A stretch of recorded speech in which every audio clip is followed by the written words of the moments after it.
بسم اللہ الرحمن الرحیم۔ معزز دوستوں، السلام علیکم۔ امید کرتا ہوں آپ سب خیر و عافیت سے ہوں گے۔ کسی گاؤں میں ایک عورت اپنے شوہر اور 5 سال کے چھوٹے بچے کے ساتھ رہتی تھی۔ اللہ کا کرنا ایسا ہوا کہ اس کے شوہر کا انتقال ہو گیا، لہٰذا یہ عورت اپنے اکلوتے بیٹے کی تعلیم و تربیت کے لیے خود ہی لوگوں کے گھروں میں کام کرتی، ان کے برتن مانجتی، کپڑے دھوتی اور ان کے بڑے بڑے گھروں کو یہ اکیلی عورت صاف کرتی، صرف اس لیے کہ اس کے بیٹے کی کسی چیز میں کمی نہ رہ جائے۔ وقت گزرتا گیا اور کئی سال بیت گئے۔ اب اس کا بیٹا جوان ہو گیا تھا اور کسی اچھی کمپنی میں نوکری کر رہا تھا۔ اس کی شادی ہو گئی اور ایک پیارا سا بیٹا بھی تھا، اور یہ عورت اب بڑھاپے کی دہلیز پر دستک دے رہی تھی۔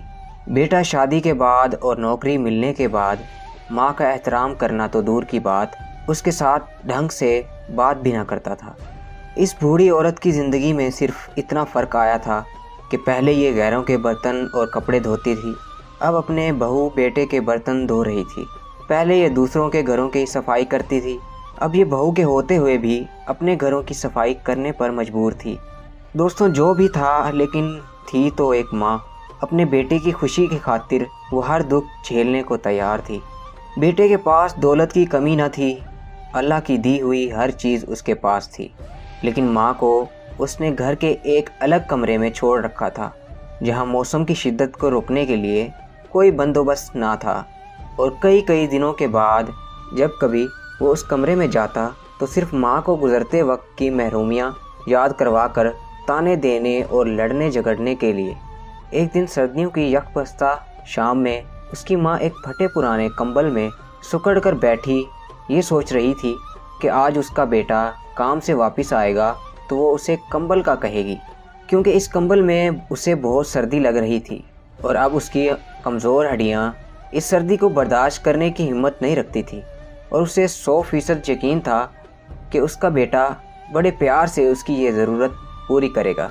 رات کو بیٹا گھر آیا تو ماں نے اسے بڑے پیار سے نئے کمبل کا کہا تو بیٹا غصے سے بولا، ماں ابھی میں کام سے آیا ہوں اور آتے ہی تم اپنا مطالبہ لے کر آ گئی ہو، اور تمہیں پتہ ہے کتنی مہنگائی ہو گئی ہے، ابھی تمہارے پوتے کو اسکول داخل کروانا ہے، اس کا یونیفارم اور کتابیں لینی ہے، گاڑی کی قسط ادا کرنی ہے، میں نے ابھی اپنے جیکٹ خریدنی ہے، تمہاری بہو کے لیے شال لانی ہے، تم تو سارا دن گھر میں رہتی ہو، تمہیں کمبل کی اتنی کیا اشد ضرورت آن پڑی ہے، ہم لوگوں نے تو باہر گھومنے جانا ہوتا ہے، تم کسی طرح یہ سردی گزار لو، اگلے سال سردیوں سے پہلے تمہارے کمبل کا کچھ بندوبست کر دوں گا۔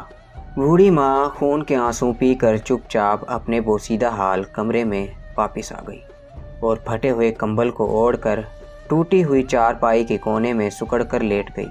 صبح جب بیٹے کی آنکھ کھلی تو پتہ چلا پچھلی رات ماں اللہ کو پیاری ہو گئی۔ بیٹے نے اپنے تمام رشتہ داروں کو ماں کے جنازے پر بلایا، اور ماں کے کفن دفن اور مہمانوں کی خاطر مدارت پر لاکھوں روپے خرچ کر دیے۔ جو بھی جنازے میں شریک ہوا یہی کہتا کہ کاش اللہ ہر کسی کو ایسا بیٹا دے۔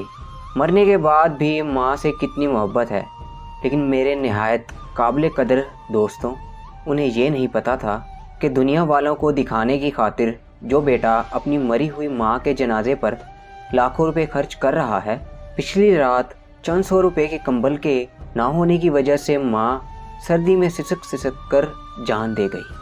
عزیز دوستوں، ایسے سینکڑوں سچی کہانیاں ہمارے ارد گرد بیتتی ہیں۔ خدا را اپنے ماں باپ کی قدر ان کے جیتے جی کر لیجئے، اسی میں مجھ گناہگار سمیت ہم سب کی بھلائی ہے، مرنے کے بعد قدر کی بھی تو کیا فائدہ۔ اللہ تعالی ہم سب کو ماں باپ کی خدمت کرنے والا اور فرما بردار بنائے، اور صراط مستقیم پر چلنے کی توفیق عطا فرمائے، آمین ثم آمین۔ امید کرتا ہوں آپ کو یہ ویڈیو اچھی لگی ہوگی۔ ویڈیو اچھی لگی ہے تو ویڈیو کو لائک کیجئے، شیئر کیجئے، اور کمنٹ سیکشن میں اپنی رائے کا اظہار ضرور کیجئے گا۔ سانسوں نے وفا کی تو ایک نئی ویڈیو کے ساتھ پھر سے حاضر ہوں گے، تب تک کے لیے اللہ حافظ۔